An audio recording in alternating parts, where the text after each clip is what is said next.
तो मेरी इल्तिजा है कि किस तरीके से डिफरेंट सोशल मीडिया का इस्तेमाल कर सके। हमें यह मालूम होना चाहिए what is the difference between Facebook and Instagram. आज की तारीख में फेसबुक सबसे ज्यादा देखे जाने वाला सोशल मीडिया है। तकरीबन 3 बिलियन लोग, 3 बिलियन लोग इसका इस्तेमाल करते हैं। नंबर 2 पे आता है यूट्यूब, 2.65 बिलियन। नंबर 3 पे आता है व्हाट्सएप, 2.5 बिलियन। फिर आता है इंस्टाग्राम, 2.45 बिलियन। फिर TikTok, and list is long. हमें यह जानना चाहिए कि फेसबुक पे किस तरीके से डिफरेंट टेक्नोलॉजी इस्तेमाल होती है, क्या बेनिफिट है इंस्टाग्राम का, क्या बेनिफिट है व्हाट्सएप का। लेकिन फिर से मैं दोहराता हूं, ये सारे सोशल मीडिया पे हराम काम ज्यादा होते बनिस्बत हलाल के। तो हमें इस सोशल मीडिया का इस्तेमाल करना चाहिए ताकि हम हमारे दीन का पैगाम फैला सके। अल्लाह के फजल से आज अल्हम्दुलिल्लाह मेरे फेसबुक पे तकरीबन 24 मिलियन 2.4 करोड़ फॉलोअर्स है माशाल्लाह।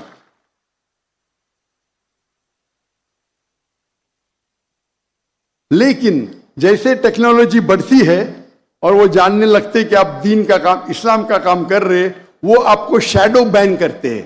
शैडो बैन मतलब वो आपके जो फॉलोअर्स है उसको बढ़ने नहीं देते या बहुत कम बढ़ने देते।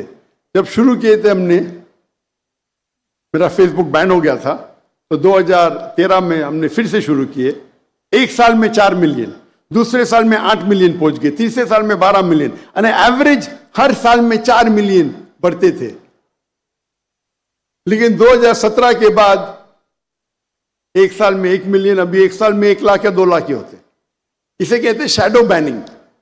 शैडो बैन मतलब आपके ग्रोथ में वो स्पैनर डाल देते, मतलब उनके पास एल्गोरिथम्स है किस तरीके से वो आपके ग्रोथ को रोके। पहले पहले जब हम YouTube पे कोई YouTube रिलीज करते थे, माशाअल्लाह 50,000, 1 लाख, 2 लाख, अभी 2,000। लेकिन क्योंकि मेरे कोई भी प्रोग्राम में कॉपीराइट नहीं है, तो वही तकरीर जो मेरे चैनल पे 2,000, 3,000 है, बाकी लोग के चैनल पे 5 लाख, 6 लाख है माशाअल्लाह उसके व्यूअरशिप। तो हमें दूसरी टेक्नोलॉजी इस्तेमाल करना चाहिए किस तरीके से हम उसे फैला सके।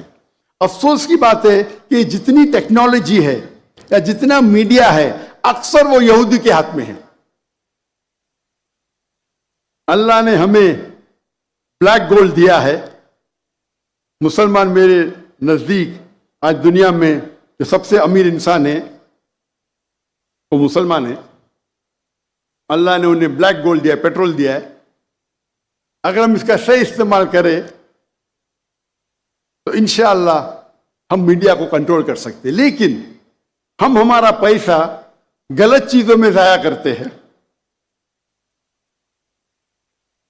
अगर, और वक्त की किल्लत होने की वजह से अभी न्यू टेक्नोलॉजी है जिसे कहते हैं AI, आर्टिफिशियल इंटेलिजेंस। ये मीडिया का मौजू इतना बड़ा है कि पूरा दिन भी बात किए तो कम है।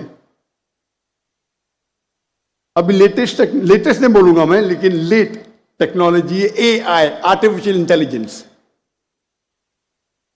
जिसके जरिए आप कुछ भी सवाल पूछो आपको जवाब मिलेगा।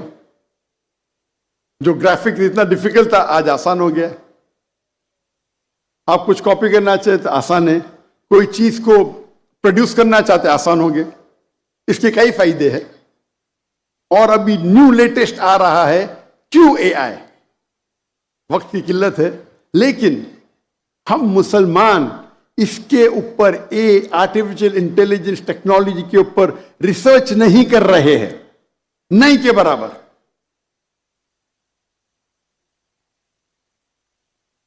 अगर हम इस आर्टिफिशियल इंटेलिजेंस पे रिसर्च करें और इसका सही मानों में इस्तेमाल करे तो इससे बेहतरीन टूल, आर्टिफिशियल इंटेलिजेंस से बेहतरीन टूल आपको दीन फैलाने के लिए नहीं मिलेंगे आज की तारीख में।